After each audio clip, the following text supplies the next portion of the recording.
Aí.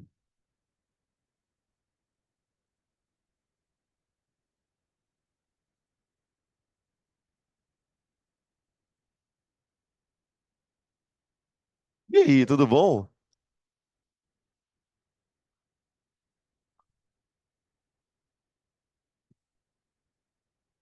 Que férias, meu amigo. Haha, só pra você. Aproveitei, lavei roupa, recolhi cocô de cachorro. E você, estudou? Tem que estudar, né? Gente, vamos lá. Refração. Eu vou começar de novo. Na semana passada eu dei uma introduzida rápida no assunto, mas como a gente passou esse feriadinho aí, um bom tempo sem se ver, não custa nada dar uma retomada antes da gente continuar. A gente terminou na semana passada a parte de reflexão, estudando tanto os espelhos planos como os espelhos esféricos. Agora a gente entra no segundo fenômeno que se estuda na ondulatória, que é o que mais costuma aparecer nos vestibulares de maneira geral, que é o fenômeno da refração. Então, acho que já tinha começado a definir o que era a refração, eu vou falar um pouquinho, vou falar de novo do índice, tá? Se parecer que eu estou dando uma aula repetida, não esquenta, é normal, eu estou fazendo de novo mesmo. Então, ó, a gente pode definir refração como sendo uma mudança no meio de propagação da luz. No meio de propagação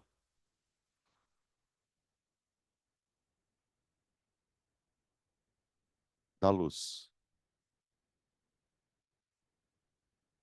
Aqui.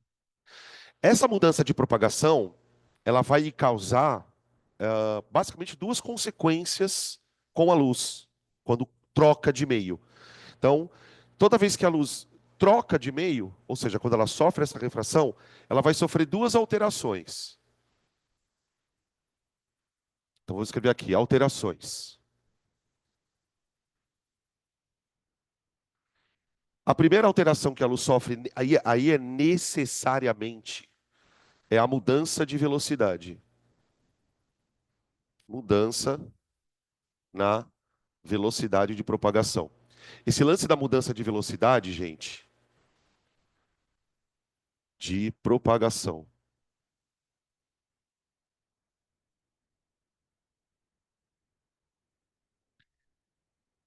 Essa mudança de velocidade de propagação, ela era sugerida pelos físicos, já desde Newton, isso, como sendo uma espécie de resistência que o meio oferece à passagem de luz.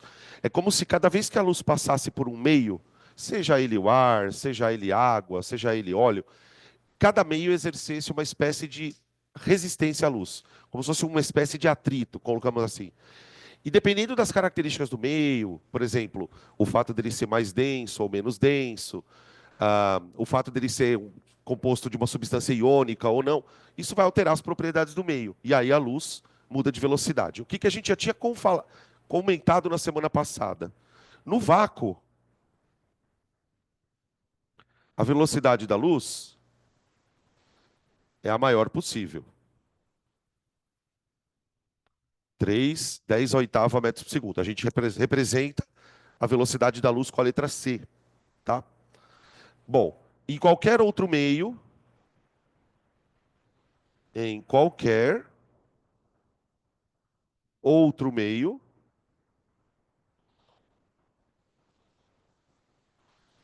a luz se propagará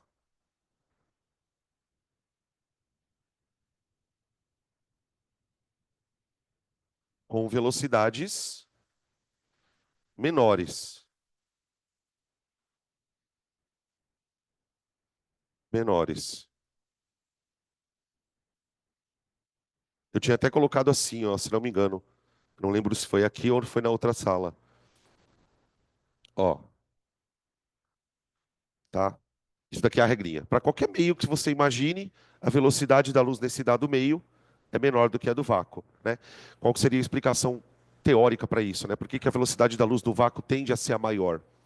Provavelmente porque o vácuo é um meio não material.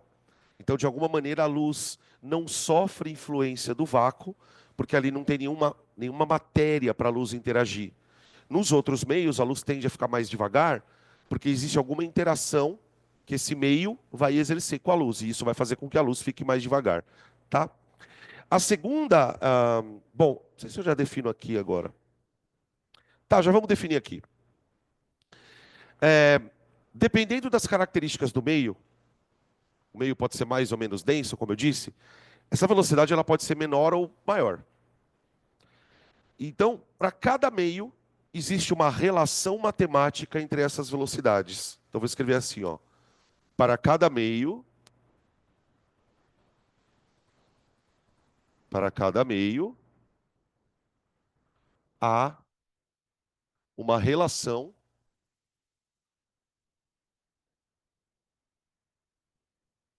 entre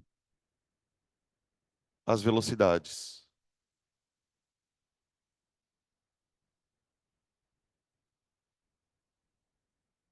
Que seria isso aqui, ó. C sobre V do meio. Ó.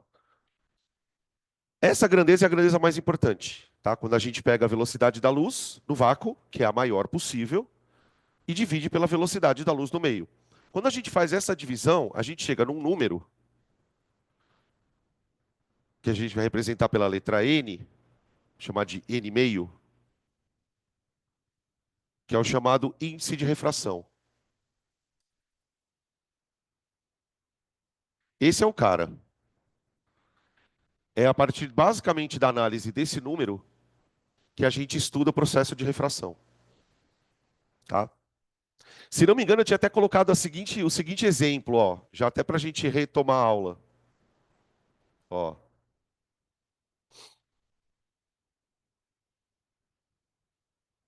peraí.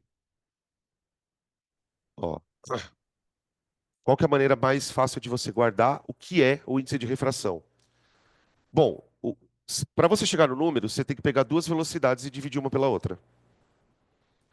Sendo que, para você chegar nesse número, você divide sempre a maior velocidade pela menor.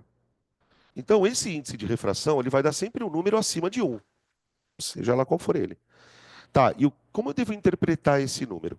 Isso aqui é o número de vezes que a velocidade da luz no vácuo é maior do que a velocidade da luz no meio. Então, por exemplo, quando eu falo, o índice de refração vale 2, quer dizer que a velocidade da luz naquele meio é a metade do que ela seria no vácuo, tá? O número de vezes que a velocidade da luz é menor do que a do vácuo. O índice de refração, o índice de refração, opa, saúde. O índice de refração é o número de vezes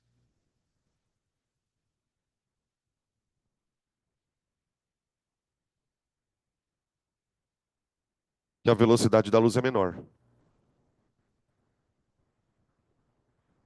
Opa, velocidade da luz é menor.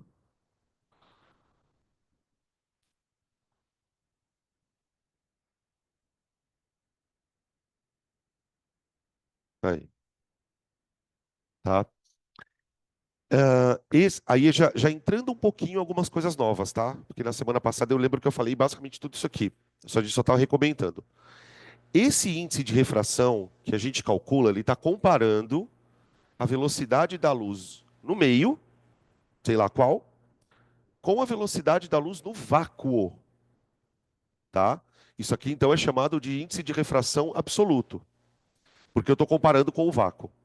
Eu posso criar também um outro índice de refração, onde eu compare dois meios diferentes. Dois meios diferentes. Vou explicar isso melhor. Podemos expressar também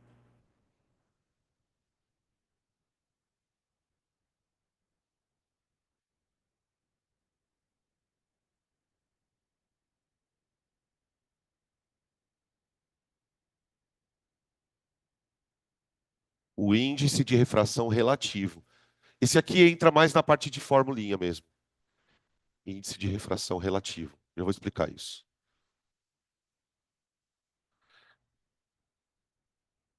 Aqui. Deixa eu mostrar para vocês um exemplo.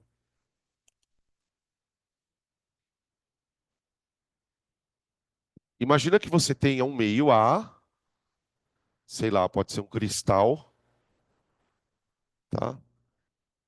Não é vácuo, tipo, não é vácuo, tá? E tem um meio B, que também não é vácuo.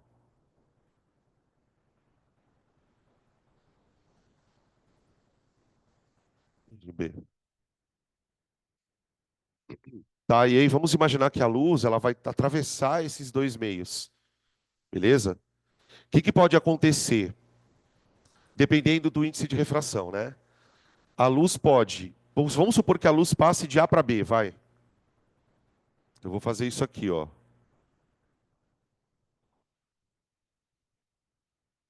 Sei lá. Ó. Isso aqui é um exemplo de uma refraçãozinha bem simples, ó. Então a luz ela veio, entrou aqui no A e atravessou o B. Tá vendo? Vocês viram que eu desenhei o raio meio tortinho, né? Isso foi de propósito, tá? Esse aqui é o efeito mais importante da refração, que a gente vai estudar ele daqui a pouquinho, tá? Essa mudança na direção do raio. Isso é uma característica de refração, tá? Mas vamos deixar isso para o lado. Eu só quero falar um pouquinho sobre essa história aqui, ó. Eu quero calcular o índice de refração relativo de A e B. Ou seja, eu quero fazer essa conta aqui, ó.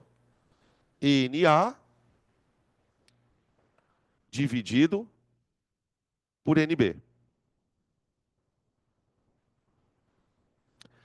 Como é que eu faço essa conta? Bom, eu sei que o índice de refração do meio A, pelo menos o absoluto, né? Ele é C sobre a velocidade no meio. Então vou escrever aqui, ó. C sobre a velocidade em A.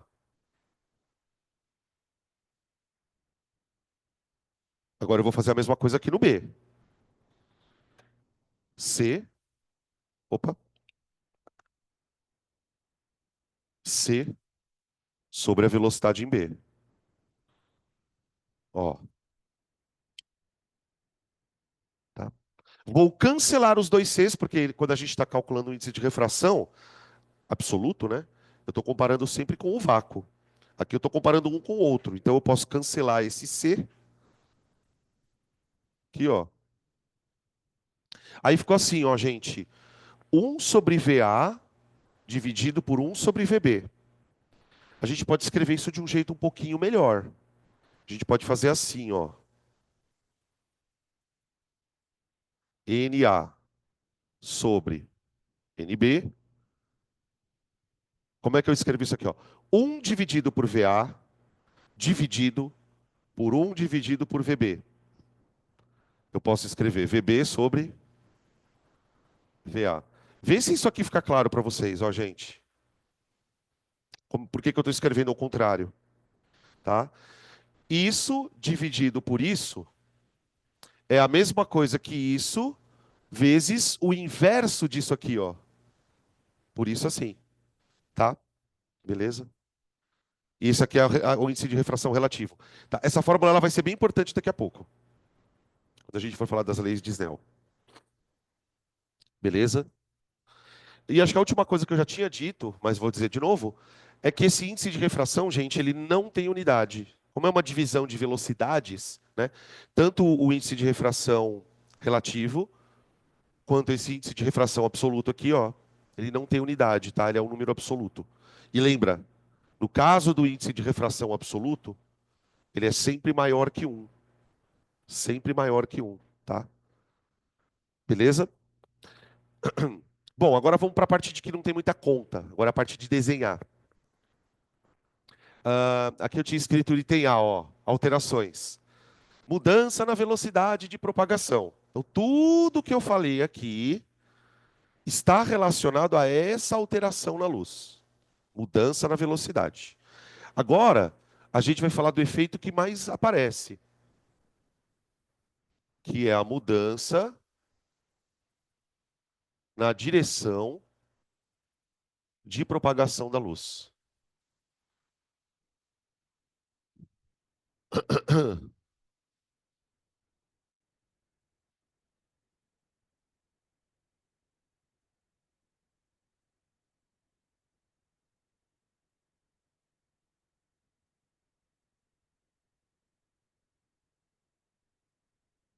Então vamos lá.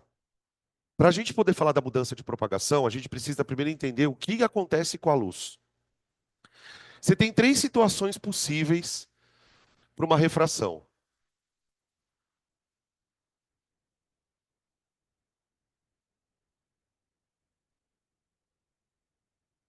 Ahn, Deixa eu pensar aqui. Vamos imaginar, gente,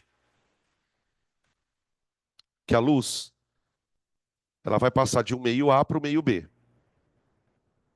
Só que para simplificar a nossa vida, vamos supor que um dos meios seja o vácuo, tá? Então aqui eu coloquei um objeto de cristal, um material qualquer, tá? E aí eu vou fazer o seguinte, eu vou pegar um raio laser, tá? O raio laser ele tem duas características importantes aqui, pessoal. Primeiro, ele é um feixe de luz monocromático, ou seja, o laser só tem uma cor, e ele faz um feixe de luz concentrado num certo ponto. Então, quando os caras vão fazer experimentos, por exemplo, para observar refrações, eles usam laser, tá? Então, eu vou tacar um raio laser e o raio vai fazer isso aqui, ó. Pronto. Esse aqui é o raio incidente. Até hoje, o que a gente sabia que o raio incidente faz? Pelo menos quando ele bate num espelho, ele reflete. Agora não. Agora ele vai entrar dentro do recipiente. Tá. Agora, o fato é o seguinte, gente: quando ele entrar, ele vai sofrer uma mudança na direção de propagação. Lembrando que direção é isso aqui, ó. Tá? Isso aqui é direção. Horizontal, vertical, diagonal, isso é direção. Se o raio vai sofrer uma mudança na direção, obviamente eu preciso medir isso. Como assim mudança na direção, professor? Tá bom, vamos fazer o seguinte: para a gente poder entender isso, vamos criar de novo aqui aquela ideia de ângulo de incidência. Para eu saber o ângulo de incidência, o que eu tenho que desenhar aqui? Além do raio, a normal, a própria. Ah, igual no espelho, né, Dan? É, exatamente, igual no espelho. Traça uma normal, bem onde o raio está batendo. Beleza? Aí isso aqui, ó, é o ângulo de incidência. Se ele fosse refletir, o ângulo de incidência seria igual ao de reflexão. Só que agora o que pode acontecer? Pode acontecer duas coisas. A primeira delas é o raio fazer isso aqui, ó.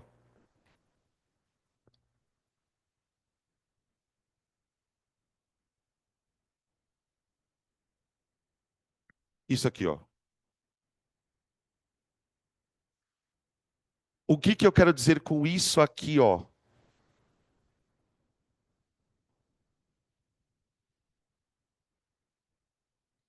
Compara esse ângulo aqui, ó, com esse aqui, ó, gurizada. Chama esse ângulo de R, refração. Quem é maior? O R. Então, isso aqui é uma situação X. O raio, ao refratar. Depois eu escrevo, tá, gente? Depois eu escrevo, só fica olhando.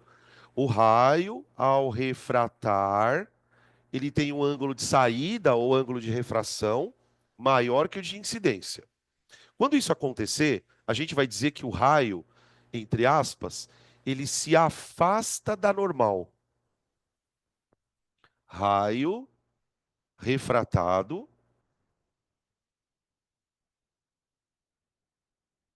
se afasta da normal.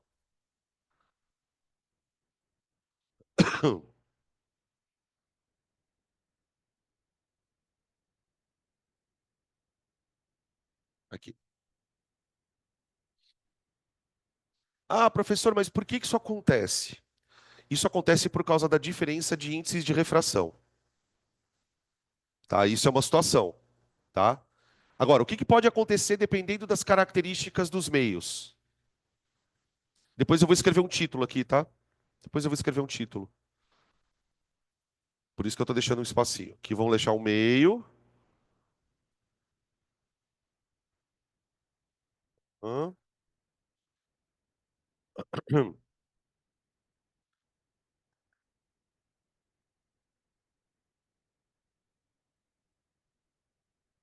Põe aqui o normalzinha.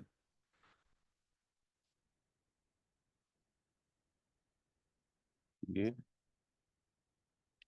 essa daqui é uma outra situação, ó. Aqui, o raio, ele teve exatamente o comportamento oposto. Aqui, ó, ele entrou com ângulo de incidência, tá? Sempre dado em relação à reta normal, sempre dado em relação à reta normal. Aqui eu tenho o ângulo de refração, ó. Ó lá. Aqui o raio, ao invés dele se, entre aspas, né, afastar da reta normal, ele se aproxima da reta normal. Então aqui, ó, o raio refletido se aproxima da reta normal, da normal, tá? Em todas essas situações, pessoal, tanto na A como na B aqui, na um como na 2, o raio mudou a velocidade também, tá? Só que, obviamente, não dá pra gente representar o raio mudando de velocidade, tá? Mas a gente consegue saber, pela característica do raio, se a velocidade aumentou ou diminuiu, tá? A gente já vai descobrir isso rapidinho, tá?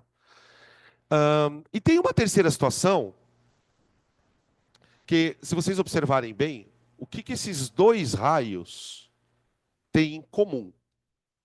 Ambos incidiram com ângulo diferente de zero.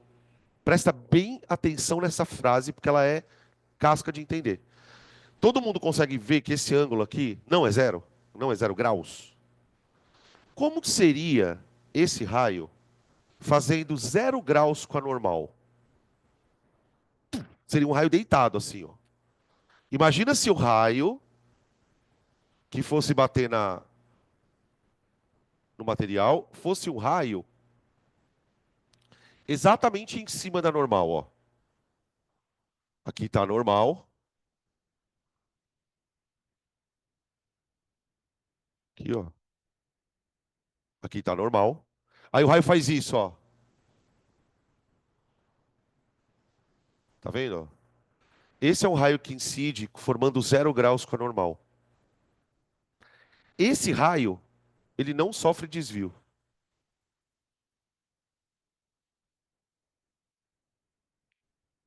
Aqui. Isso aqui são as três situações. Verdade. Escrevi refletido, né? Verdade. Obrigado. Aqui, gente, troca quem estiver fazendo. Aqui é refratado, tá? Refratado. Tá bom? Pedi pra Ana comprar pãozinho pra gente, tá?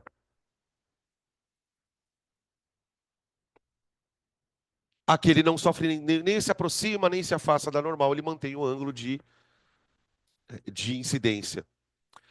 Bom, a gente olhando para isso, você fala, tá, ok, mas como é que eu vou saber quando acontece cada situação? É porque isso é um problema, né? Como eu vou saber o que acontece em cada situação? O segundo problema é o que eu faço com isso, tá? Então vamos devagar. Bom, é óbvio que existe aqui, gente, uma relação matemática entre esses ângulos aqui. Isso é óbvio, tá? O que que os físicos descobrem? Que essa relação entre os ângulos aqui, ó, ela é uma relação que depende da relação entre os meios. Deixa eu explicar melhor isso.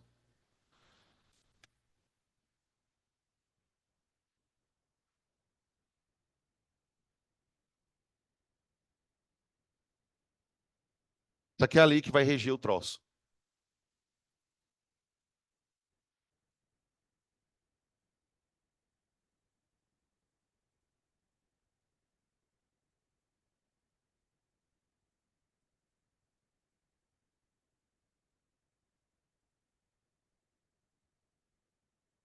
Isso aqui é a lei de Snell, ó. Na verdade, ela não é escrita desse jeito, mas a gente escreve ela assim porque fica mais fácil de memorizar, tá? Isso aqui é a lei de Snell e Descartes.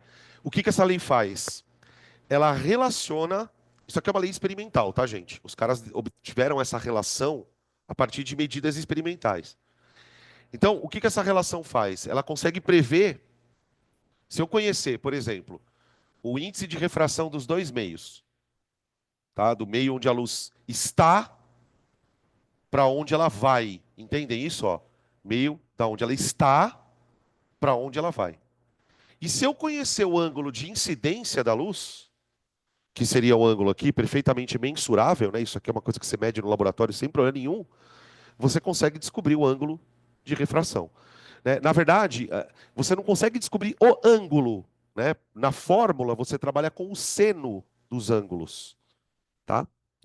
E essa fórmula, ela é bem importante, primeiro porque, óbvio, ela vai te permitir calcular esses ângulos, mas ela também ajuda a gente a explicar isso aqui, ó. Isso aqui. O que vai fazer com que a luz se afaste ou se aproxime da normal? Essa é a pergunta que a gente está tentando responder. Por que que tem horas que a luz aproxima e tem horas que a luz afasta? Porque você precisa saber exatamente isso. Isso, na verdade, tem a ver com os índices de refração. Quer ver? Vamos mostrar como a regra funciona.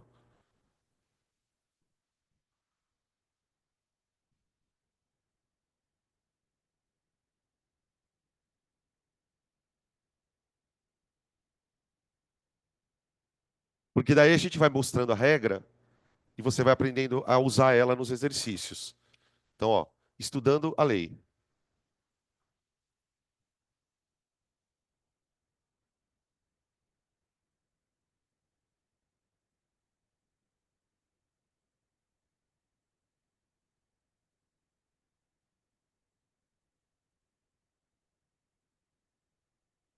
Imagina o seguinte, ó, gente. A luz, ela vai se propagar do vácuo para um meio qualquer, vou chamar de meio 2, com um índice de refração valendo raiz de 2, tá? Escolhi um valor aleatório aqui. Então eu tenho dois meios, tá? Meio um, meio 2. A gente vai fazer um teste. A gente vai jogar a luz primeiro do meio um para o meio 2 e depois do meio 2 para o meio um para ver o que acontece com ela, tá? Só que nós vamos fazer isso usando a lei de Snell. Então vamos lá. Imagina o seguinte, ó. Eu vou colocar aqui uma reta normal e e e vou tacar um raio de luz aqui, ó, zup. E eu vou escolher um ângulo para ele incidir, tá bom? Eu vou querer o ângulo de 60 graus. 60? É, pode ser 60, vai. Vamos colocar 60. Então eu tenho um ângulo de incidência de 60 graus. I igual a 60. Eu quero descobrir com que ângulo esse cara vai refratar. Eu quero descobrir com que ângulo esse cara vai refratar. Tá? Beleza. Então eu vou aplicar a lei de Snell. N1, C no I. Isso aqui está parecendo uma metralhadora, né?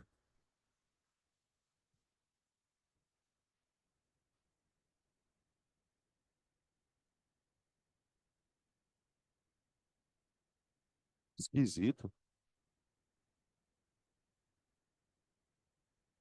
Ah, é aqui.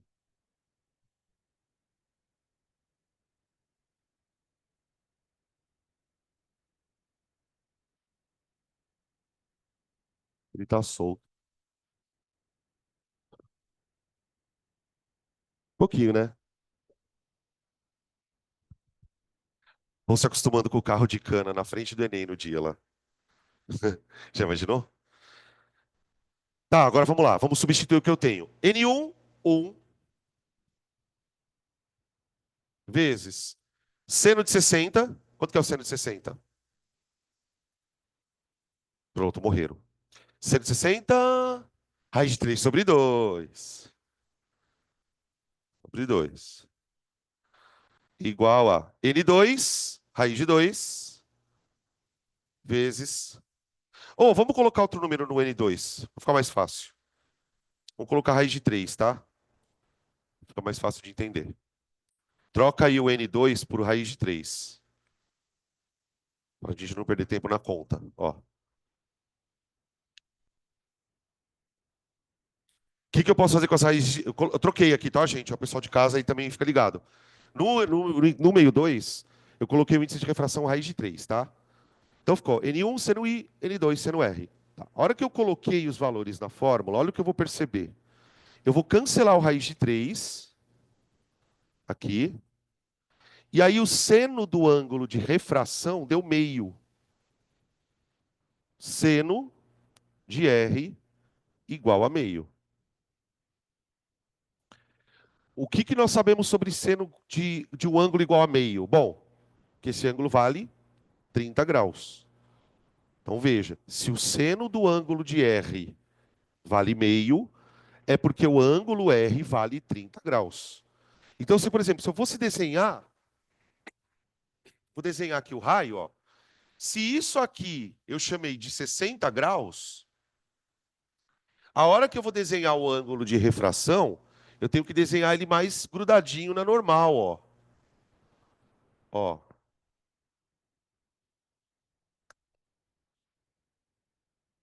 ó, gente. R. Dá uma olhada. Ele aproximou da normal. Tudo bem? Agora a gente vai transformar isso numa regra. Eu fiz uma vez com vocês para vocês verem. Agora eu vou transformar numa regra.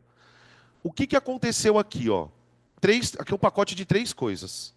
Primeira, a luz ela se aproximou da normal. Isso é o que a conta mostrou. Mas o que a conta também mostra é que a luz ela foi de um índice de refração 1 para um índice de refração raiz de 3. O que que isso quer dizer na prática, pessoal? Ela foi de um meio onde a luz andava bem rápido e passou para um meio onde a luz andava mais devagar. Toda vez que acontecer isso com a luz, que ela for de um meio de índice de refração pequeno para um índice de refração maior, toda vez que a luz fizer isso, ela vai se aproximar da normal, tá? Aqui tem uma palavrinha bem importante para a gente poder escrever. Vou escrever aqui, ó. Quando a luz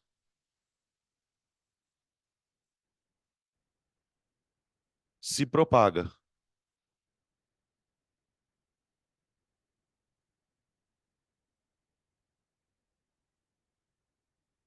de um meio menos para um meio mais refringente,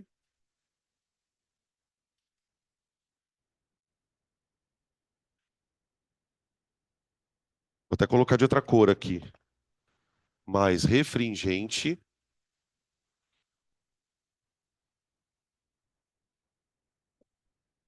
vírgula, se aproximará da normal.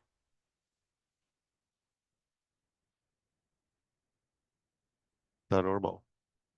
Ô, gente, essa palavra refringente é a palavra que a gente dá para dizer quando o índice de refração de um meio é alto. Quanto mais alto é um meio de um índice de refração, mais refringente ele é. Refringente é a capacidade, ou refringência, vamos colocar dessa forma, é a capacidade que o meio tem de segurar a luz. Se o meio é muito refringente, é porque a luz caminha nesse meio muito lenta. Então, por exemplo, o vácuo não é um meio refringente. Por quê? A luz caminha livremente.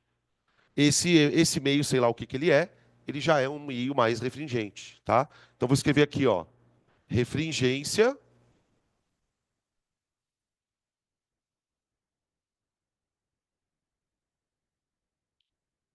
é a propriedade que a luz, que o meio apresenta, é a propriedade apresentada por um meio, não, propriedade que Um meio apresenta D. Diminuir a velocidade da luz. Diminuir. Já voltou, né? O negócio a balançar. Eu vou falar com o Roberts. Isso aí. Tá aí. Qual é a regra então, gente?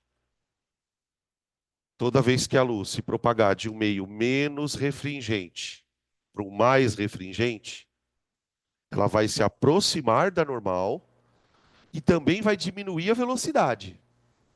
Né, ó? Se esse índice de refração é maior que esse aqui, ó, a luz diminui a velocidade e se aproxima da normal. Você quer ver uma regrinha boa para você não errar isso? Esse é o que é o caso, ó. Volta aqui no desenho geral. Esse aqui é o caso onde a luz se aproximou da normal, tá vendo? Ó? Para ela se aproximar da normal, o meio da onde ela vem tem que ter índice de refração pequeno e o meio para onde ela vai tem que ter o índice de refração grande, tá? Então, quando ela vai do menos refringente para o mais refringente, isso acontece.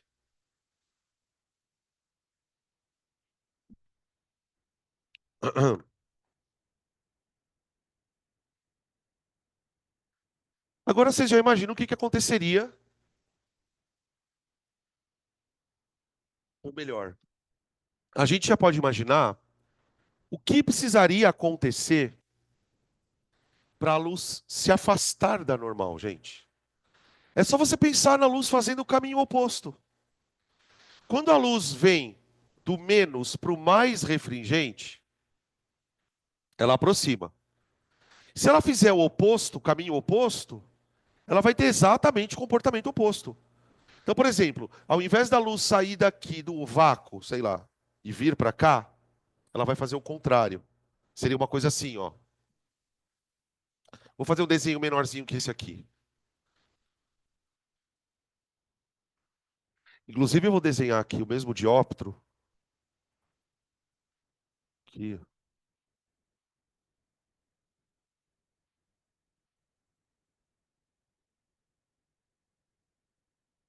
E,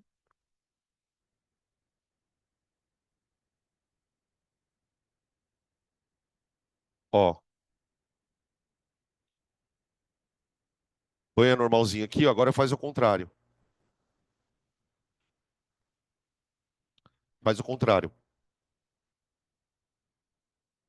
Joga a luz por aqui, ó. Ao invés de jogar a luz do meio um para o meio 2, joga ela do meio 2 para o meio um. Então seria isso aqui, ó.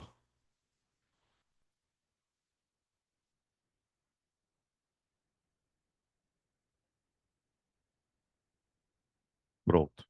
Ó, o afastamento da normal. E uma coisa muito louca que acontece é que quanto maior for esse ângulo aqui, ó, que você tem o ângulo de incidência, certo? Você tem um ângulo de incidência.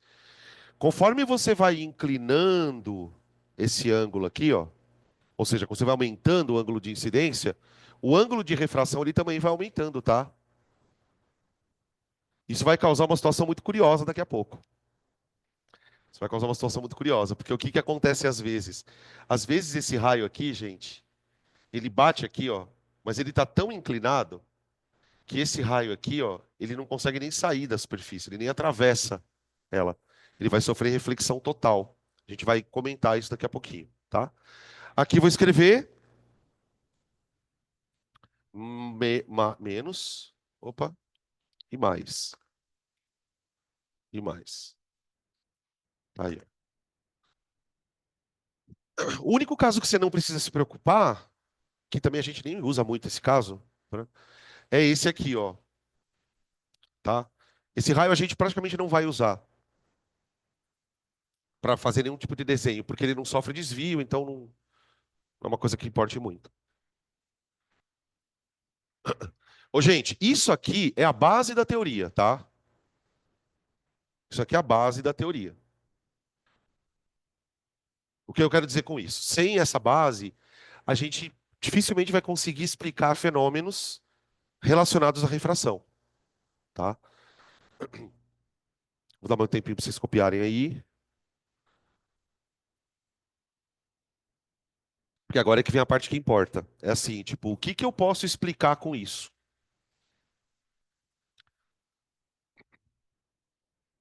Oi.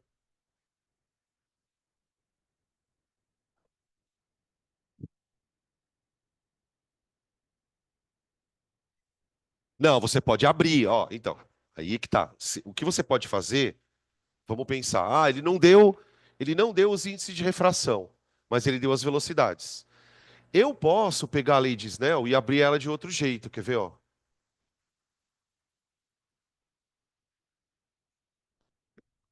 Eu posso abrir ela de outro jeito. Porque a lei é N1 C no I igual a N2 C no R, né? Tá. O que que a gente pode fazer com essa fórmula que ela fica até mais bonitinha? O que que é o N de um certo meio? O N de um certo meio é C sobre a velocidade dele, vezes C no I, igual a...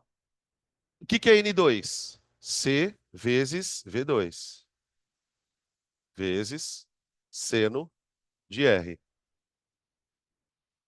Eu posso cortar os Cs, né? Porque a velocidade da luz é a mesma. Tá aqui, ó.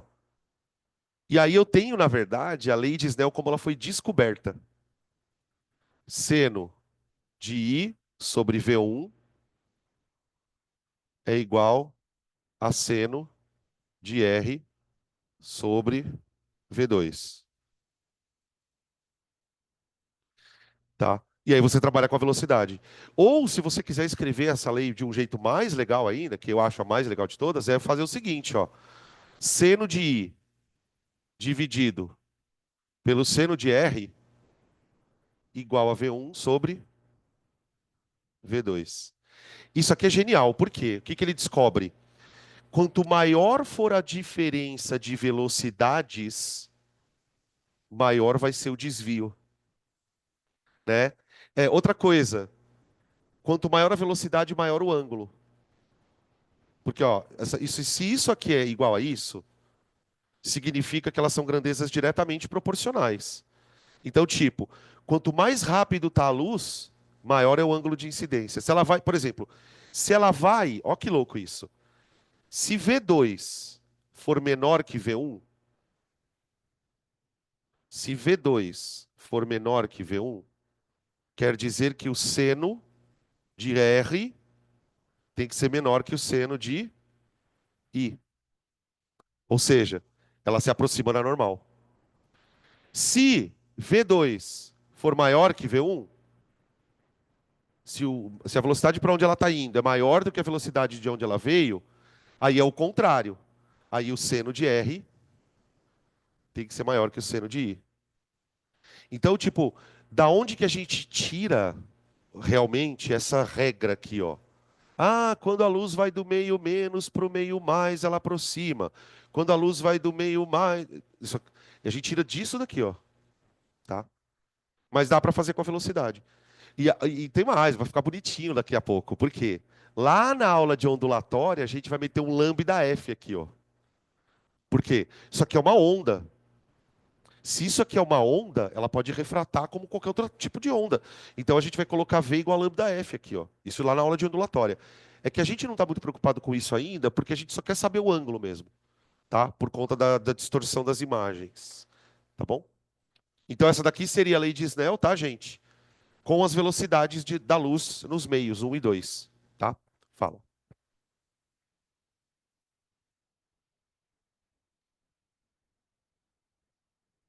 Como é que é? Fala de novo. Com índice de refração? Tem. Quanto maior a refringência, maior o índice de refração. E menor a velocidade. Isso, isso. A gente pode fazer um lembretezinho assim aqui, ó. Quanto maior for a refringência, maior vai ser. Maior que. Ah. Maior vai ser o n e menor vai ser a velocidade, tá bom? Beleza. Agora vamos ver o que que a gente consegue fazer com esses raios tortos aí. Bom, vamos começar falando do processo mais famoso que foi explicado a partir desse conceito, né? Que é o processo da decomposição da luz. Essa história da decomposição da luz, gente, ela já vem de bem desde Newton. Os caras já tentavam explicar o que que acontecia com a luz quando ela entrava num prisma. E se você pegar as últimas questões de refração do Enem, sei lá, umas três ou quatro, é tudo sobre o prisma. Então, acho que a coisa mais famosa que a gente consegue explicar é a decomposição da luz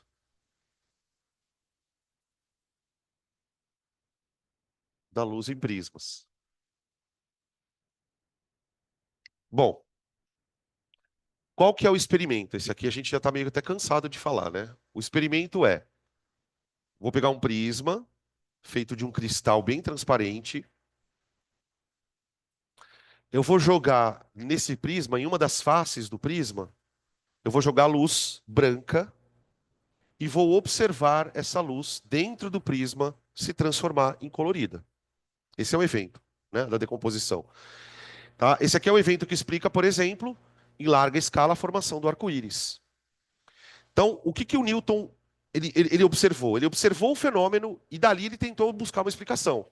Né? O que que o Newton falava? Ele falava assim: olha, na verdade, a luz é feita de partículas, de vários tipos. Então, tem a partícula de luz vermelha, tem a partícula de luz azul. Quando elas estão andando todas juntas, elas estão com a mesma velocidade. Meu, isso em 1700 e bolinha, tá? Quando a luz está andando no ar, todas elas estão com a mesma velocidade.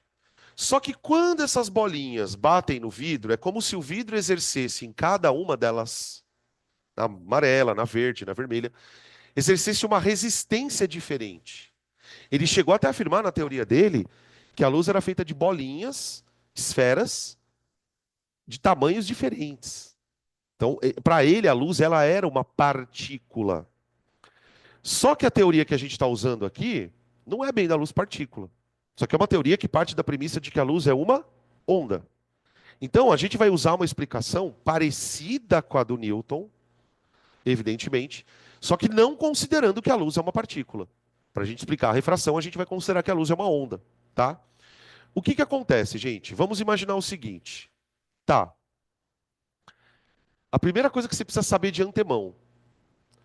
Vamos supor que aqui seja vidro, tá? Esse frasco seja esse recipiente seja de vidro. O vidro, ele tem um índice de refração.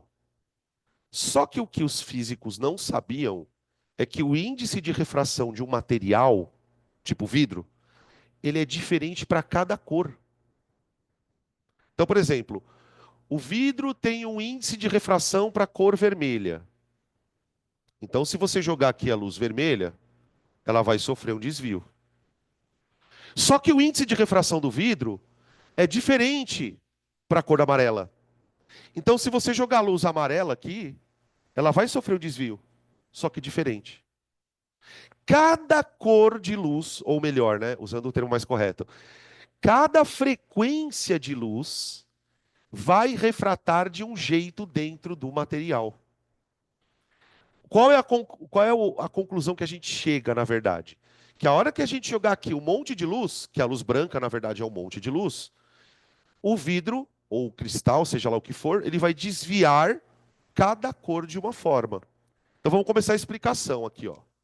Cada material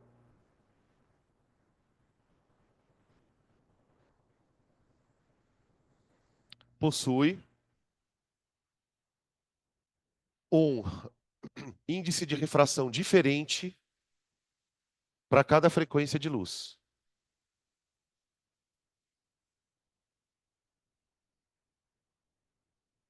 Diferente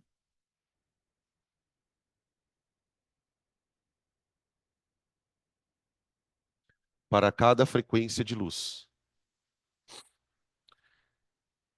Você pode colocar, se você quiser colocar assim, ó, cada material possui um índice de refração diferente cada cor, para cada cor, e aí coloca entre parênteses frequência.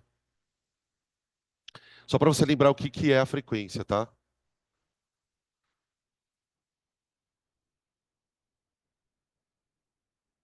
Então, isso aqui é uma informação muito importante, gente, porque sem ela você não consegue explicar a história, tá? Então isso você tem que saber. Ah, professor, mas espera um pouquinho. Como que eu vou saber que cor desvia mais, que cor desvia menos? Porque pelo que você está falando, então, cada cor vai desviar um pouco. Isso, exatamente. Cada cor vai desviar um tanto. A regra ela é bem simples, desde que você decore as cores do arco-íris. Violeta, anil, azul, verde, amarelo, laranja, vermelho. Ô, gente, qual delas é a cor de maior frequência? A violeta. Então, às vezes, decorar umas besteirinhas é importante, tá? Puta, tem que decorar a ordem de cor? Tem. Porque a hora que você decora essa ordem de cor, gente, você acabou de decorar a ordem de frequência. A frequência da luz violeta é a maior. A frequência da luz vermelha é a menor. Isso dentro do espectro visível. Fechou? Com isso aqui e com isso aqui, ó, você consegue matar o que vai acontecer aqui. Tá. Cada material tem um índice de refração diferente para cada cor. As cores têm frequências diferentes. Tem. Agora vem a regra. Quanto maior a frequência de uma onda,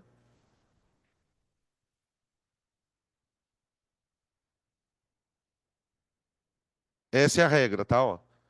Quanto maior a frequência de uma onda,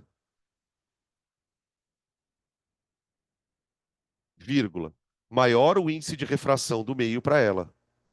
Maior o índice de refração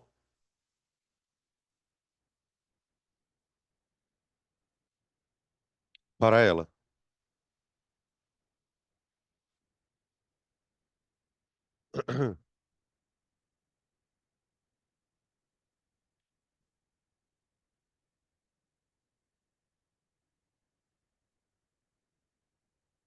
Então nós vamos fazer o seguinte.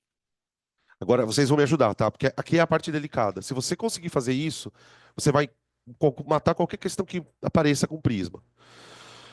Eu vou fazer o seguinte, eu vou pegar a luz violeta, eu vou pegar a luz azul e vou pegar a luz vermelha. E vou jogar um feixe contendo essas três cores dentro do prisma. Ok? Tá aqui o feixe, ó.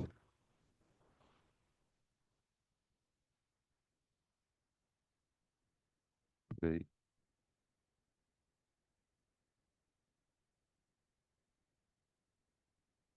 Nossa senhora, tá difícil aqui. Pronto. Então, ó, tenta imaginar o seguinte, tá? Esse raio preto que vocês estão vendo aqui, ó, ele é formado por violeta, azul e vermelho. Agora, o que que a gente vai ter que fazer? A gente vai ter que tentar descrever a trajetória de cada cor dentro do prisma, tá? Vamos escrever. O que que normalmente os exercícios fazem, tá? A Unesp já fez isso, a FUVEST, o Enem já cobrou umas 2 ou 3 vezes. Eles te apresentam esse tipo de sistema, escolhem umas três cores, põe um papel aqui do lado e fala assim: olha, quando essa luz bater aqui no papel, cada cor vai aparecer uma ordem. Vai aparecer uma cor mais para cima, uma cor mais para o meio e uma cor mais para baixo. Eu quero que você descubra qual a ordem dessas cores. Então, a gente tem que ter uma noçãozinha de como a luz se comporta lá dentro do prisma. tá? E aqui, gente, não vai cair exercício de conta, pode ficar tranquilo, tá? Aqui é só mesmo saber o comportamento. Bom, o que que a gente faz? A primeira coisa que a gente tem que fazer é escrever a reta normal. Aqui, ó. Tá bom? Lembrando, gente, como é que eu escrevo uma reta normal? Na medida do possível, ela tem que ser perpendicular.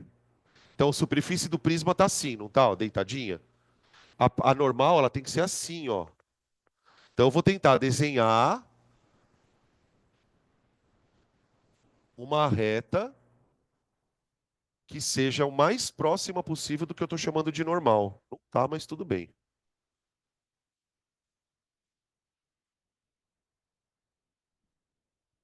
Pronto.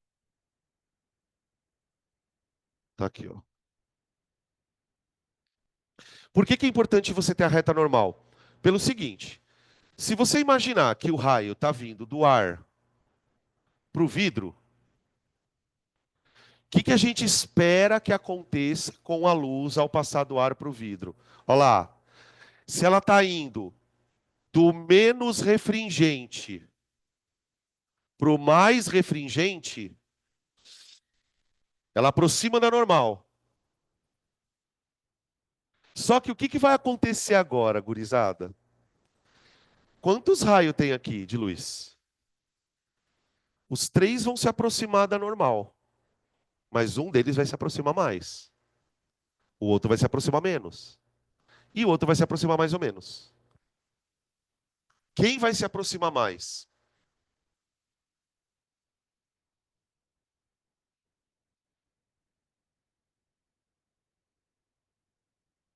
O violeta. Violeta é a luz de maior frequência. Para luzes de maior frequência, ó, quanto maior a frequência de uma onda, maior o índice de refração para ela.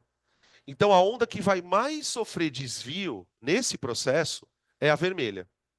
Então, a vermelha não, é a violeta. Ela faz isso, ó. Violeta. Depois vem a azul. Ela vai se aproximar um pouquinho menos. Hã? Não entendi.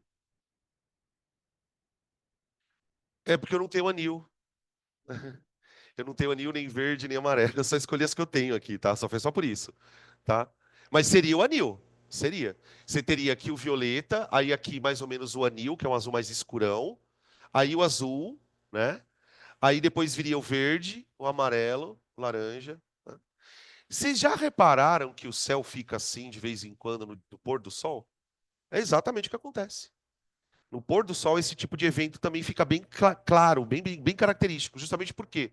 Porque o sol está batendo meio de lado na atmosfera, e na hora que a luz entra na atmosfera, ela sofre esse tipo de desvio.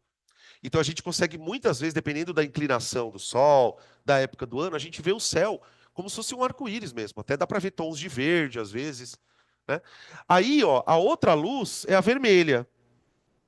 A luz vermelha, a gente aqui quase não desvia, ó.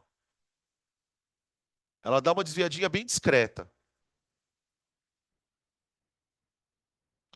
O índice de refração é uma propriedade do material. Ele não está em lugar nenhum, ele é uma propriedade do material. Ele é uma característica que explica para a gente por que que a luz faz isso.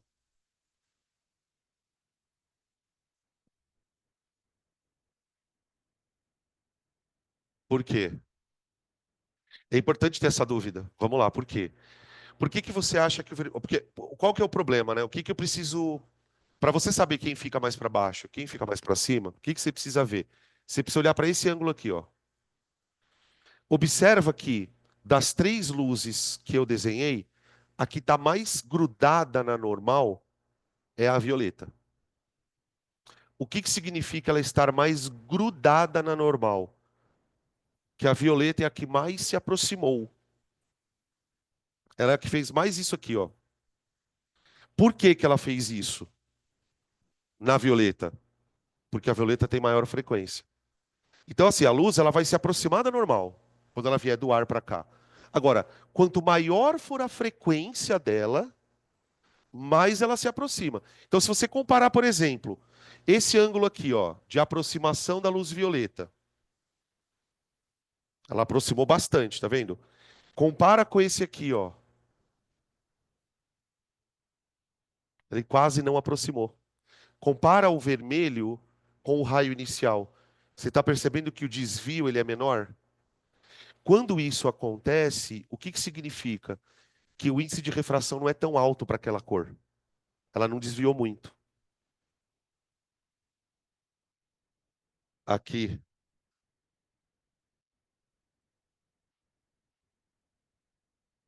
tem que estar mais para baixo, ao contrário. Tem que estar mais arrastado, tá? Oi. Boa pergunta. Eu não sei te explicar isso. Essa pergunta é boa. Por como que a frequência determina isso? Não sei. Não tenho noção de como isso aconteça. Não é que uma cor apareça mais ou menos. Isso faz com que as cores apareçam e você vai enxergar a cor, porque aí vai depender muito de onde você está na posição. Daqui, por exemplo, se você está aqui, você vai enxergar mais esse tom azulado, violeta. Se você está nessa região aqui, olhando, você vai enxergar mais o alaranjado e esverdeado. Então, o que aparece mais ou menos aqui é de acordo com a tua posição, tá? Só que pera um pouquinho, calma. A luz tem que sair ainda. Calma. Vamos botar essa luz para fora, vai. Ó, primeiro você vai ter que traçar uma normal em cada ponto desse. Então, ó, vamos fazer a luz vermelha sair. Desenha lá a normal em cima da luz vermelha. Agora você vai ter que desenhar ela se afastando da normal. Como que eu vou desenhar ela se afastando da normal?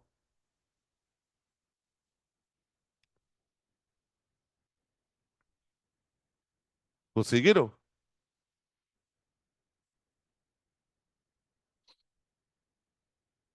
Você tem que comparar, ó. Esse ângulo aqui, ó. Tá vendo esse ângulo aqui, ó? Com esse aqui, ó. Incidência, refração. Tá vendo, ó? Incidência, refração. Agora eu vou desenhar a normal aqui também e aqui. Todos vão seguir o mesmo padrão.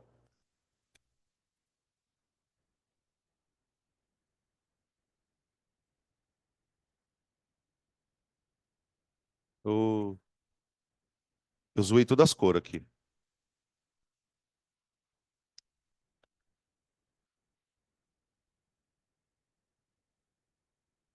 Ó.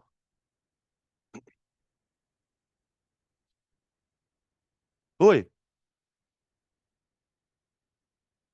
Pode ser que sim, pode ser que não. Isso não dá pra gente determinar assim de bater o olho, tá?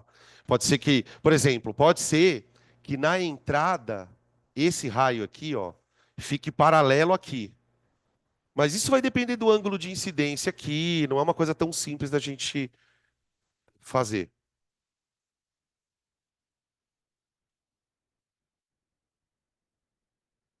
Fala de novo. Três raios em um. Se fosse branco, aqui teria o arco-íris inteiro, tá? Beleza? Ô, gente, agora só fazendo uma ponte com uma coisa que a gente já viu faz um tempinho, mas eu gosto sempre de ficar misturando as coisas, vocês sabem. Foi exatamente esse dispositivo aqui, ó, que permitiu com que o modelo de Bohr fosse construído. Porque o que que os caras fizeram lá no modelo de Bohr? Colocavam uma luz proveniente de uma lâmpada, não era luz solar. Essa luz passava por um prisma, e aí o que que acontecia desse lado aqui? Vocês lembram? Algumas cores não apareciam. Quando os caras jogavam aqui uma lâmpada de sódio emitindo luz, uma lâmpada de mercúrio, algum outro tipo de material incandescente emitindo luz, algumas cores aqui não apareciam. E foi daí que veio a ideia do espectro descontínuo, tá? Se o material não emite uma cor, essa cor não tem como sair do outro lado. Entenderam qual que era o lance? Então, por exemplo, imagina que você está colocando aqui um material que não emite cor azul. Sei lá, ele não emite, ele emite todas as outras cores menos o azul. Se você jogar essa luz aqui, não vai aparecer o azul, tá? Essa que é a ideia. Teve um ano, tem na apostila essa questão, tá? Depois vocês procuram, vocês vão ver. Teve um ano que o Enem, para complicar um pouquinho mais, o que que ele fez? Ele fez exatamente essa situação, né? Eram três feixes, se não me engano, era azul, verde e vermelho. E aí, o que que ele fez para piorar? Não bastasse ele ter colocado um prisma, o que que ele fez? Ele colocou aqui no chão um espelho. Então, os raios de luz, eles faziam isso aqui, ó, batiam no espelho, refletiam e batiam numa tela. Ele queria que você identificasse as cores na tela. Então, ele acoplou isso a um espelho, tá? Então, quando vocês forem estudar esses trem aí, gente, desenha um pouquinho antes de sair fazendo conta, tá? Porque vocês vão perceber que é muito mais desenho do que conta. Porque aí você tem que traçar, né? Você tem que traçar. Você tem três raios paralelos. Você tem três raios paralelos, ó. A filha da putagem era essa, justamente na questão, ó. Vamos chamar de raio um, raio 2, raio 3, ó. Né? Pelas leis da reflexão, os raios têm que sair paralelos, ó.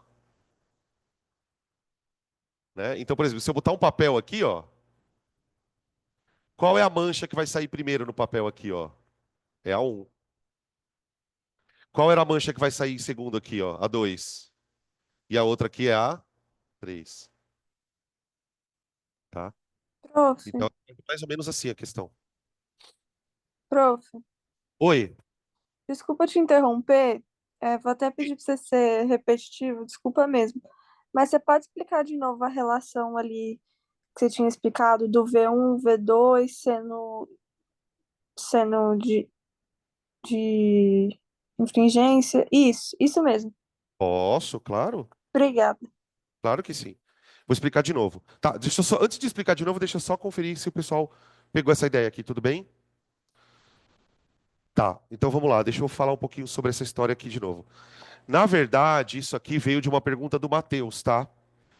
Essa pergunta aqui. O que ele falou para mim aqui na hora foi o seguinte: falou, Danilo, porque assim, o que que essa lei de Snell faz? Ela relaciona os ângulos, né, de incidência e de refração com os N's, que é o índice. Só que lembra que no começo da aula eu falei que N era igual a C sobre V? Guarda isso aqui, tá? Guarda isso aqui. Por quê? O Matheus perguntou para mim assim, Danilo, tudo bem, você tem essa fórmula aqui para usar o N e o seno. Agora, e se o exercício, ao invés de me dar os N's dos meios, e se o exercício me desse as velocidades? Porque a gente sabe que o índice de refração, na verdade, ele tem a ver com a velocidade da luz. Então, por exemplo, o exercício ele poderia me apresentar uma situação como essa, e ao invés de me dar os N's, ele me dá a velocidade. Como que eu deveria trabalhar com essa fórmula? Daí o que que eu fiz com ele? Falei, ó, N1 seno I, N2 seno R, primeiro o que que eu fiz? Abri a fórmula. Abri a fórmula. Só que aí o que que eu fiz? No lugar do N1, eu troquei por essa fórmula aqui, ó. C sobre V. Então o que que eu fiz, ó? N1 é C sobre V1. Então eu escrevi a fórmula da lei de Snell, só que trocando o N pelo que ele vale, ó. E daí o que que eu fiz? Quando eu abro o N, se você observar aqui, ó, onde estão meus dedos, ó. Quando eu abro o N, você observa que nos dois casos aparece o C. Eu cortei o C. Então ficou assim, ó. Acho que faltou fazer uma O C, no passagem. caso, é a velocidade da luz. No vácuo, no vácuo, no Ah, vácuo. tá. Sacou? Por isso que eu pude cortar aqui. Então ficou seno I dividido por V1 igual a seno R dividido por V2. Acabou. Aí você pode deixar a fórmula assim, ou se você quiser, você isola os senos. Então, botei o seno do R para cá, ó. Ficou seno I dividido por seno R, igual a V1 dividido por V2, tá? Era isso? Isso aqui também você entendeu, ó? Não, isso sim, é que eu não tinha entendido a parte da fórmula mesmo. Como que apareceu essas velocidades? Mas agora É, foi? agora foi, obrigado.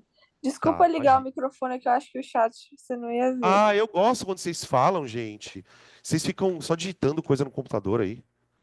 Eu prefiro que seja assim, tá? Pode perguntar quantas vezes você quiser.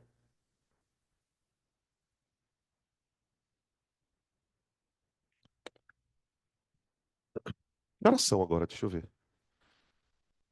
Tá, legal. Ahn, então, ó, a primeira coisa que eu consigo explicar usando o conceito de refração é a decomposição da luz, ok? Tá, agora eu vou falar de um outro efeito que acontece em decorrência da refração.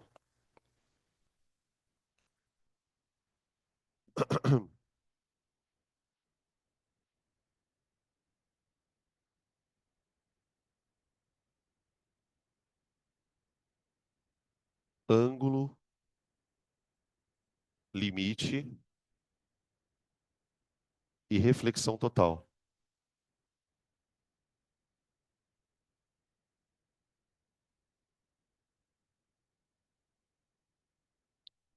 Uma outra coisa que costuma aparecer com uma certa frequência em vestibulares relacionado à refração da luz é a aplicação da refração na produção daqueles negócios que a gente chama de fibra ótica. A fibra ótica, gente, o que que é uma fibra ótica? Se de maneira bem simplista, né? Ela é um fio que, ao invés de conduzir eletricidade, ela vai conduzir luz. Toda a informação que é transmitida pela fibra ótica é uma informação que vem na forma de luz. Só que tem um problema, né? Diferentemente da energia elétrica, deixar a luz dentro de um tubo não é uma tarefa tão simples. Para que eu consiga manter a luz presa dentro de um tubo, eu preciso fazer com que essa luz, cada vez que ela sofra alguma reflexão, ela não consiga escapar do tubo. Então imagina um tubo de vidro, de um material qualquer, e eu quero que a luz se propague lá dentro. Para a luz se propagar dentro desse dispositivo, ela tem que literalmente, pessoal, ricocheteando por dentro do tubo, tá? Ou seja, ela não pode sair do tubo. E aí que está o problema. Por quê? Basicamente, o que é um tubo de fibra ótica? É um tubo que separa o meio interno do meio externo. Então, para a gente poder entender como que a luz caminha dentro do tubo sem escapar, porque é basicamente isso que a gente vai tentar explicar, né? A gente vai falar desse conceito de reflexão total e ângulo limite. Tá. Primeiro, eu preciso mostrar para vocês em que circunstâncias isso aqui ocorre, tá? Ahn, então, eu já vou desenhar até aqui como se fosse a fibra ótica, tá?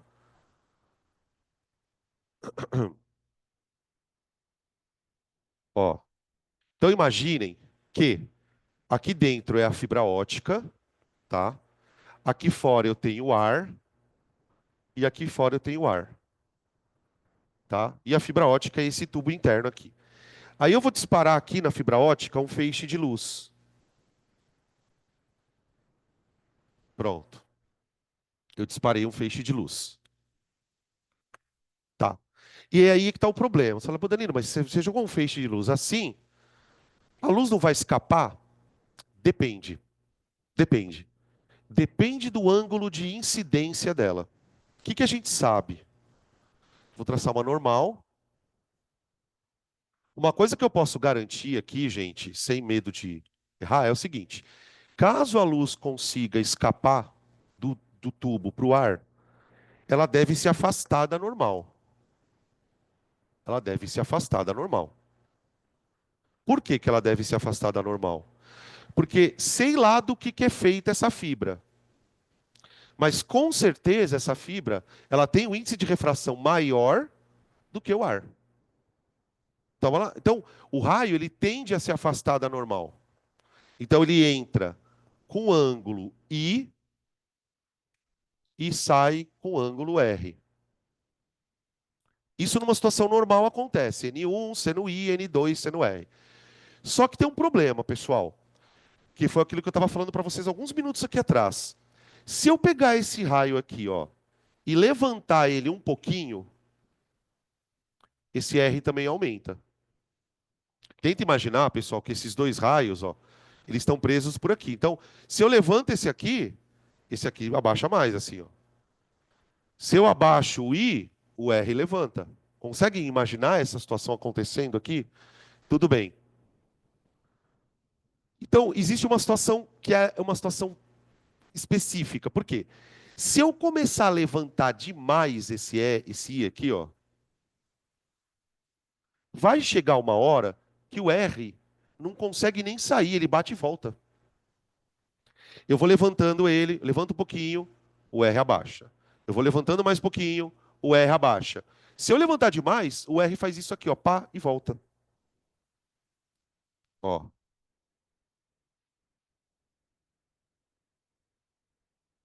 Quando isso ocorre, a gente diz que ocorreu reflexão total. Reflexão total.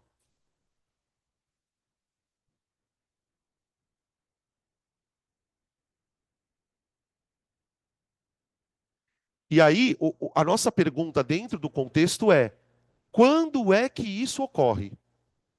Por quê? Porque a partir do momento que eu sei quando isso aqui ocorre, eu consigo controlar o meu raio de luz para que ele sofra reflexão total e vá dentro do tubo para sempre. A nossa questão é: como é que eu descubro em que momento o raio sai dessa configuração para essa? Tá? É claro que existe aqui um ângulo limite. Então vamos escrever aqui, ó. Existe um ângulo limite tal que, peraí, limite de incidência.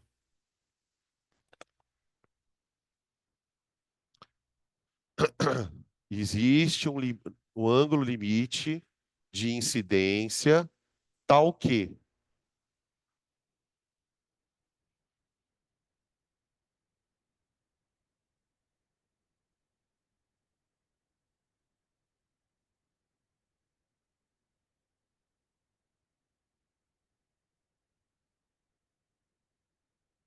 Ó, como que a gente vai fazer, gente? A gente precisa descobrir que ângulo é esse. Por quê? Se a minha incidência tiver menor do que o limite, aqui, para quem não entendeu, tá? Eu estou chamando o ângulo limite de L. Então, quando ele incide com um ângulo menor que o limite, tá tudo certo. O raio faz isso aqui, ó. Ele refrata. Ele refrata, ele vai embora.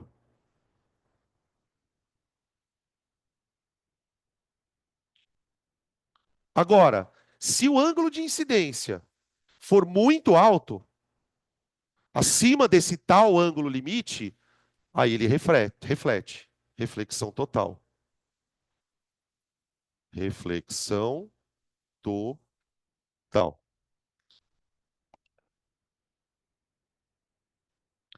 Tudo bem? Então a gente precisa descobrir quanto vale esse ângulo limite. Tá bem? Então vamos lá. Calcular o valor de L. Ô, gente, tem uma fórmula, mas eu acho que vale mais a pena eu ensinar para vocês como é que chega na fórmula. Tá? Como é uma fórmula muito específica, o que, que pode acontecer? Pode acontecer que na prova você precise usar a fórmula e não lembre. Então, vamos tentar descobrir como que a gente chega nesse ângulo limite sem decorar a fórmula, tá? Gente, pensa comigo assim, ó. Quando a incidência for menor do que o limite, ele refrata. Quando a incidência for maior que o limite, ele reflete. Tudo bem? E se a incidência for igual ao limite? O que será que acontece? Tenta imaginar o raio entrando aqui, ó, com o ângulo de incidência igualzinho ao limite. Sei lá, vai. O ângulo limite é 45 graus. Ele incide exatamente com 45 graus. O que, que acontece? Se o raio incidir com um ângulo igual ao limite, Sabe o que vai acontecer com o raio? Ele escapa, só que ele escapa assim, ó. Ele escapa rasante, como se ele escapasse raspando na superfície. E isso quando ele entra com o ângulo limite. Então vou escrever aqui, ó. Quando I é igual a L, vírgula, o raio refratado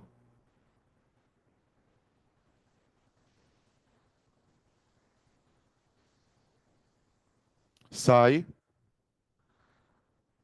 Eu vou escrever rasante, mas eu não tenho certeza se é com S. Qualquer coisa vocês me falam, tá? Superfície. É com S ou com Z? Será que é com S? Tá bonito com S, né? Dá uma olhada aí, vê aí, né? E não mostra pra Priscila. É, eu sabia, tinha cara de que seria com S. Ah, vai dizer que vocês não estudam assim. Tem cara de que é com S. Ó, tá bom, mas e daí, Danilo? O que que eu faço com essa merda aí? Tá, vamos lá. Se o I for igual ao L, vamos usar a lei de Snell, então. O que que a lei de Snell fala? N1 seno I igual a N2 seno L. No R. Agora vem cá. Vamos modificar essa fórmula. Eu quero que o I seja igual a L, não é? Tá, então eu quero descobrir qual que é o seno do ângulo limite. Então fica assim, ó. N1.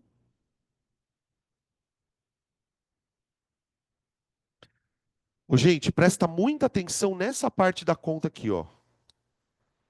Nessa parte da conta aqui, ó. Eu peguei a lei de Snell, N1 seno I igual a N2 seno R. Aí eu troquei, ó. No lugar do seno de I, eu coloquei o seno do ângulo limite. Eu quero saber quanto vale essa birosca. E olha o que eu fiz no lugar do seno do R. Quando o ângulo entra, quando o raio entra com o ângulo limite, ele sai rasante à superfície. Só que quando ele sai rasante à superfície, pessoal, ele forma com a normal um ângulo de 90 graus aqui, ó. Por isso eu coloquei 90. Então, qual é o segredo na hora da prova, se você quiser saber quanto vale o ângulo limite? É só você meter na lei de Snell 90 graus aqui, ó. A hora que você meter 90 graus aqui, a conta vai sair exatamente com o seno no ângulo limite. Agora, se você preferir a fórmula, você pode continuar desenvolvendo isso aqui, ó, e isola o seno do ângulo limite. Isola, que é o que você quer. Então fica assim, ó. Seno do ângulo limite é igual a... Lembrar que o seno de 90 vale 1, tá, gente? O seno de 90 vale 1. Então fica que o seno do ângulo limite é igual a N2 dividido por N1,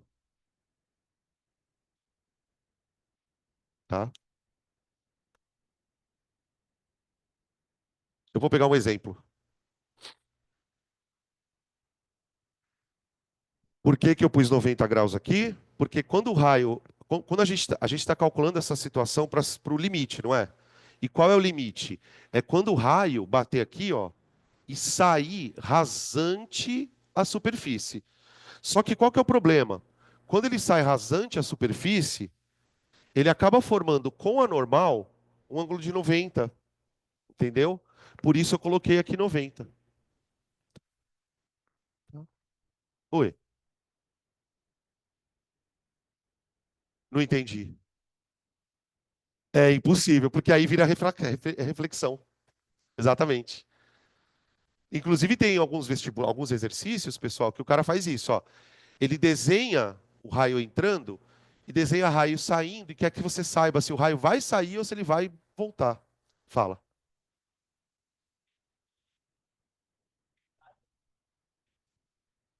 Não, mas todo raio de luz faz isso. Refrata e reflete. Porque, por exemplo, vamos lá. Imagina que você esteja com uma lâmpada aqui. Você acha que essa lâmpada vai soltar só raio assim? Não. Ela vai soltar raio assim, assim, assim, assim. Esses raios daqui, eles vão escapar, óbvio. Mas alguns raios vão bater e voltar. Inclusive, em algumas situações, você consegue enxergar na própria interface uma parte da luz saindo, uma parte voltando.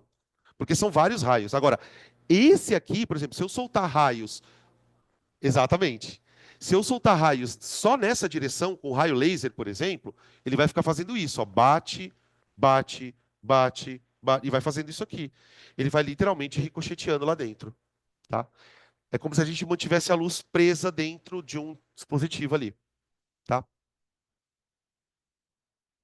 Então, ó, pode cair questão de fibra ótica, pode. Pode cair questão da decomposição da luz no prisma, pode. Tudo com um efeito de refração, tá? Agora, eu quero falar de um outro efeito bem legal, o paralaxe,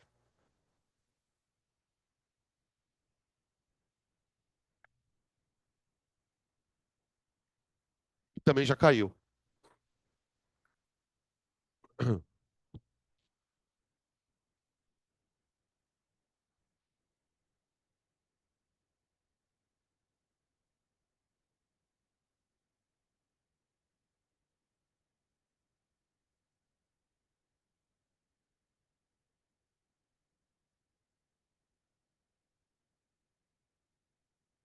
Gente, o paralaxe é um efeito que tipo, se observa na física. Toda vez que você avista, não necessariamente com os olhos naturalmente, tá? Mas às vezes com microscópio ou telescópio. Isso acontece muito com telescópio, né? No microscópio acontece menos. Imagina, por exemplo, assim, você vai olhar para uma, sei lá, para uma estrela. Você comprou um telescópio lá novinho e você quer olhar uma estrela, enfim. E aí você aponta o telescópio para aquilo que você está enxergando ali, certo? E aí você recebe a luz. Agora, se você traçasse uma linha reta do telescópio na direção da estrela, se fosse possível fazer isso, né? Traçasse uma linha reta do telescópio até a estrela, você ia ver que aquela linha reta não atingiria a estrela. Isso acontece por conta de um fenômeno chamado paralaxe. O que é, de maneira geral, isso? É uma, é uma, como é que eu posso dizer? É um deslocamento aparente de um objeto em relação à sua posição inicial. Isso é paralaxe. É o deslocamento aparente de um objeto em relação à sua posição original. Vamos escrever isso aqui, ó. Deslocamento. Isso acontece quando a gente vê objetos dentro da água também. Deslocamento aparente entre o objeto e sua posição visual.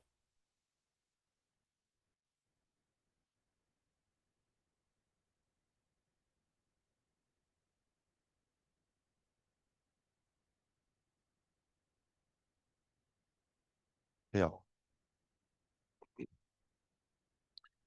Uma questão que ficou muito famosa, né, que cobrava esse conceito de paralaxe, foi uma questão que caiu no Enem também alguns anos atrás, sobre um rapazinho que ia pescar com um arpão. Então ele se posicionava em cima de uma pedra, e aí tinha um rio passando aqui na frente dele, e ele avistou um peixinho. E aí o exercício questionava sobre qual seria a melhor posição do arpão para ele conseguir de fato acertar o peixinho. Porque o que acontece? Vamos explicar isso de uma forma um pouquinho mais clara. Imagina o seguinte, ó, você tem aqui água. Lembrando que água é um meio diferente do ar. Então ela tem um índice de refração diferente. Água e ar.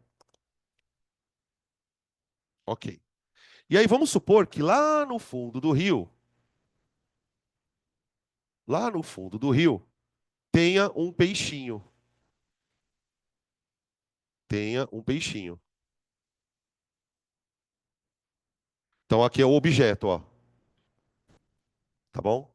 Aqui está o objeto. E eu queria saber se aqui tivéssemos. Deixa eu fazer maior, que aí fica mais fácil de desenhar. Se eu tivesse um observador aqui, ó, onde esse observador iria enxergar o peixinho?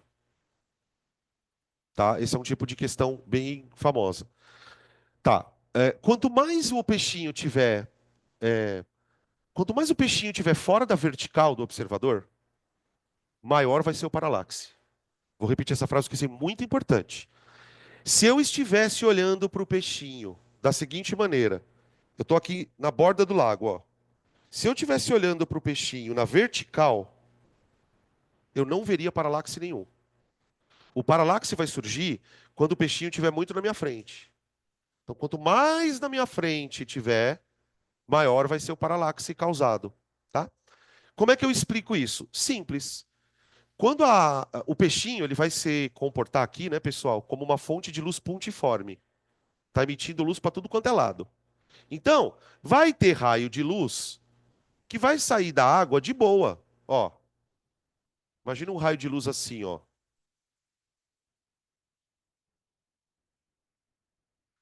Observa o raio de luz que eu estou desenhando, pessoal.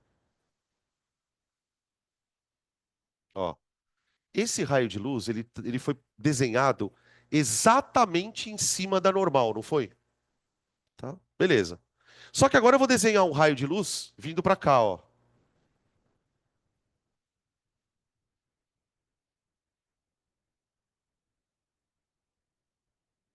Pronto. Então eu desenhei um raio de luz assim e outro raio de luz assim. Professor, por que que você está desenhando dois raios de luz? Alguém pode me responder por que que eu estou desenhando dois raios de luz?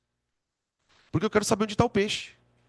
Desde que a gente começou a desenhar a coisa em espelho, lembra que eu tenho que sempre desenhar dois raios e ver onde eles se encontram? Lembra disso? É o que eu vou manter aqui, a regra é a mesma. Só que agora, os raios só não estarão refletindo, eles estarão refratando. Então, ó, o primeiro raio de luz, eu tracei ele assim, ó, ele foi embora. Raio de luz um. Agora vamos lá. O que que vai acontecer com esse raio de luz 2? Quando ele sair da água para o ar, ele vai se afastar da normal. Vamos desenhar isso?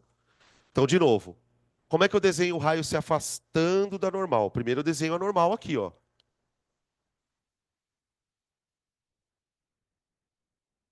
Pronto. Conseguem enxergar o ângulo de incidência aqui? Olha ele aqui, ó. Ó, esse aqui é o ângulo de incidência. Agora, como é que eu desenho esse raio do outro lado? Torto, né? É claro que eu vou desenhar de propósito ele chegando no olho do cara, né? Peraí, deixa eu desenhar ele mais alto aqui. Vou desenhar um carinha mais.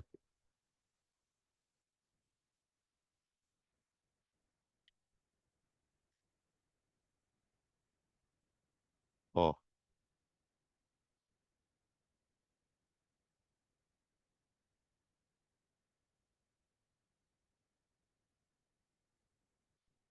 né? É que aqui tem uma dobra do espaço-tempo, gente. Por isso que a luz está dobrando. Pronto. Um raio, outro raio. Onde vai estar a imagem desse monstrinho? Onde vai estar a imagem dele? Como é que eu desenho a imagem? Prolongamento dos raios. Prolongamento. Porque é o seguinte, ó. Eu acho que ninguém aqui tem dúvida de que esse raio aqui, ó, ele não vai encontrar esse aqui, né? Qual era a regra que a gente usava desde o começo da ótica? Quando você não conseguir obter a imagem pelo encontro dos raios, providencie o encontro do quê? Dos prolongamentos. Então vamos lá. Qual é o prolongamento desse raio aqui, ó? Desenha ele aí. Prolongamento do raio 2. Prolongamento do raio 2. Prolonga ele aqui, ó. Onde eu, ó, prolonguei. Prolongamento do raio 1. 1. Prolongamento do raio 1. Onde aconteceu o encontro dos prolongamentos? Aqui, ó. Você pode me descrever o que você está enxergando? Se você estivesse olhando ali, você estaria enxergando o peixinho mais para cima. Então, por exemplo, se você apontar o arpão para onde você está enxergando, você vai acertar o bicho? Não. Se você, porque assim, óbvio, você vai apontar o arpão para onde você está enxergando. Só que se você usar como referência os seus olhos e jogar o arpão ali, você vai errar, tá? Isso aqui é uma paralaxe que acontece. Tá? Tem exercícios mais complicados, assim, de vestibular militar, por exemplo, que eles pedem para você calcular essa subida aqui, tá? Mas acho que não é importante a gente falar sobre isso. Na miragem, a gente tem o caso do paralaxe. Vamos falar sobre a miragem. Também precisava falar sobre isso.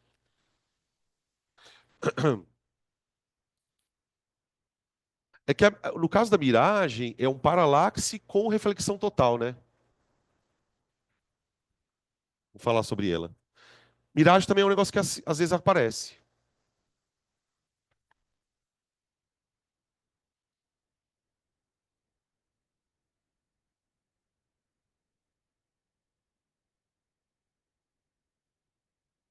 Se eu pudesse descrever a miragem de uma forma simples, eu falaria que é um caso de refração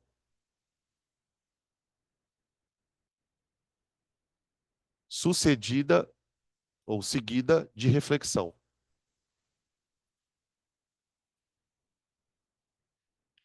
Ah, deixa eu perguntar uma coisa antes de falar da miragem. Ô, gente, e se eu precisasse. Essa imagem que a gente está vendo aqui, ó, eu posso chamar ela de real ou virtual? Eu posso. Ela é uma imagem virtual. Virtual, tá? No paralaxe. Oi. Hã? Não entendi. Por que que ela é virtual? Porque ele não está lá.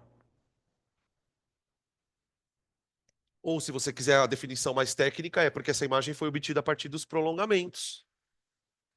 Lembra que toda imagem que eu obtenho por prolongamento, ela acaba sendo virtual. É claro que nesse caso não tem nada a ver com atrás ou na frente de espelho nenhum, tá? É uma outra, mas a concepção é a mesma. O história da miragem que você estava falando, Pedro. Eu acho que a melhor maneira de descrever o caso seria refração seguida de reflexão total. Porque o que, que acontece na história da miragem? Deixa eu desenhar aqui.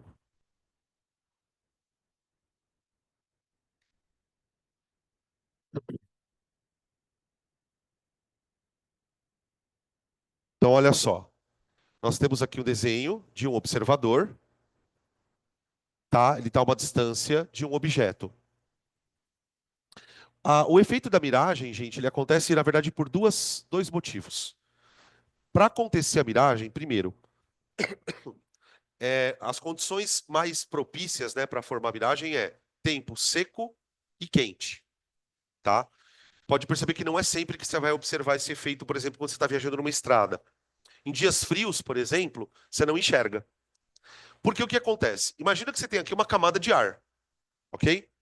Só que quando a temperatura da superfície da Terra está muito alta, o que que acontece? Você cria dentro dessa camada de ar subcamadas de diferentes temperaturas. Então imaginem, por exemplo, que a gente conseguisse dividir a nossa atmosfera, pelo menos a parte aí dos primeiros 10 metros, em algumas faixas de temperatura. Então eu vou colocar aqui, ó, temperatura, temperatura,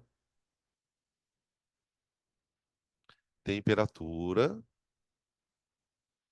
Eu vou colocar 4 faixas de temperatura, tá? Quanto mais quente tá a superfície, mais isso aqui é propício de acontecer.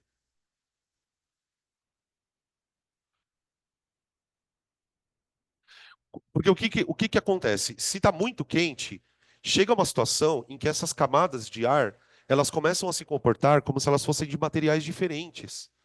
Tipo, você é como se você tivesse, sei lá, uma camada de vidro com índice de refração tal, uma outra camada de vidro com outro índice de refração, uma outra camada com outro índice. Isso vai acontecer, tá? De que maneira? Você tem aqui os meios, né? Vamos colocar aqui meio um, meio 2, meio 3 e meio 4. A ordem aqui é sempre a mesma, tá? Quanto mais quente está o ar, menos denso ele é, e, portanto, o índice de refração é menor. Ele vai se aproximando do vácuo. Então, ó, N4 menor que N3, menor que N2, menor que N1. Tá? Ar quente, ar frio. O ar frio é mais refringente. Então, o que que acontece? Conforme a luz vai mergulhando por essas camadas, vamos desenhar aqui um coitadinho de um raio de luz aqui em cima, ó.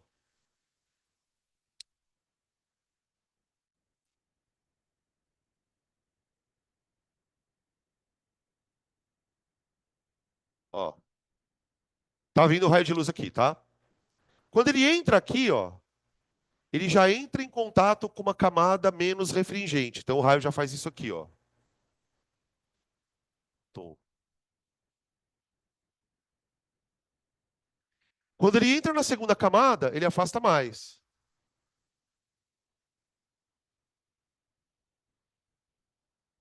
Quando ele passa da segunda para a terceira camada, ele refrata mais. Vocês estão percebendo que à medida que ele vai refratando, ele vai se afastando da normal? Ó, observa aqui, ó. Normal, normal, normal. Só que aí acontece o Paranauê. Por quê? A hora que o raio atinge a penúltima camada, quando ele vai para a última aqui, ó, ele já está tão inclinado em relação à normal que ele já atingiu o ângulo limite. E aí o que ele faz aqui, ele literalmente ele ricocheteia na outra camada e vai até o olho do observador. Aí você fala assim, tá, mas o que que o observador enxerga? Tipo assim, ó, a luz está vindo daqui, ó. Da onde vocês acham que ele enxerga a luz? Ele enxerga a luz do chão, ó. Ele enxerga a luz daqui, ó. Só que a luz, ela entortou para chegar no olho dele. Olha o que aconteceu com o raio de luz, gente. É isso que acontece mesmo. Então, para o observador, ele está olhando aqui, ó. Ele não sabe que o raio veio dali. O cérebro dele, ele vai interpretar que o raio veio daqui do chão, ó. Então, por isso que a gente consegue ver coisas, parece, né, refletindo no chão. Como se fosse um reflexo, como se estivesse molhado ali. Só que, na verdade, é a distorção que acontece por conta do índice de refração do ar, que varia, tá? De meio para meio. Tá bom? Vamos tomar café? Eu vou deixar para falar as outras coisas na próxima aula, tá? Tem mais algumas coisas para comentar? Hum, hum, hum. É, quanto mais quente, menor o índice de refração, ó. Menor o índice de refração, tá?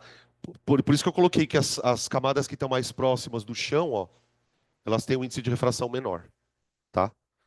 Beleza, gente? Aí na próxima aula a gente faz os exercícios, tá? E eu comento mais algumas coisinhas para vocês. Voltamos aí em 30 minutos.